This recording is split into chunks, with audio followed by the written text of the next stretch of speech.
Au départ, en fait, l'idée était de reprendre la société Agrimage, qui est devenue Appaloosa après, en scope avec le cédant, c'est-à-dire en intégrant le cédant comme salarié associé dans une nouvelle structure scope. Rapidement, on s'est rendu compte, mais grâce à l'URSCOP aussi, qui nous a préparé plusieurs scénarios juridiques et financiers, que ça n'allait pas être possible qu'il reste dans l'entreprise. Donc ça nous a permis de faire un choix, à lui aussi, de tirer un trait sur ce scénario-là. C'était très important. C'était un cap psychologique, humain, financier, vital, et on a réussi à le passer avec l'URSCOP. On a repris vraiment la coquille juridique à l'identique de la SARL. On a pris cette option sur les conseils de notre négociatrice à l'URSCOP. En tant que salarié, on n'avait pas la casquette de futur associé tout de suite. Il y a vraiment une histoire de psychologie et de relationnel dans une reprise. L'URSCOP arrive à intégrer tous ces paramètres-là, humains et techniques, et pour vraiment aider le repreneur à choisir la voie la plus juste. C'est-à-dire la plus juste en termes de rentabilité d'entreprise et puis en termes aussi humains.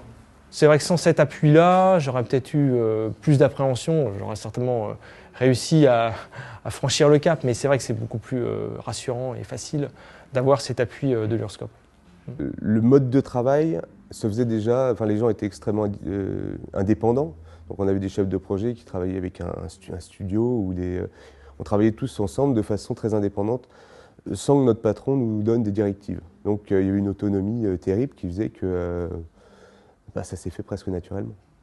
Et je pense qu'on avait nous deux l'état d'esprit et les autres aussi. Donc sinon sinon on aurait repris en SARL classique et on serait associés. Mais ça reste quand même pas facile de vivre ensemble. Mais si on a un petit supplément, d'aller au bout d'un projet, de rester un petit peu plus tard le soir ou de filer un coup de main à son collègue, c'est un peu dans les gènes de l'entreprise. Donc, d'en récolter les fruits, c'est un supplément, je pense. On se retrouve effectivement à prendre une responsabilité ou à prendre part à une responsabilité qu'on n'avait pas avant. Bon, on a été confronté récemment à du choix. On n'était pas d'accord. Et je trouve ça bien.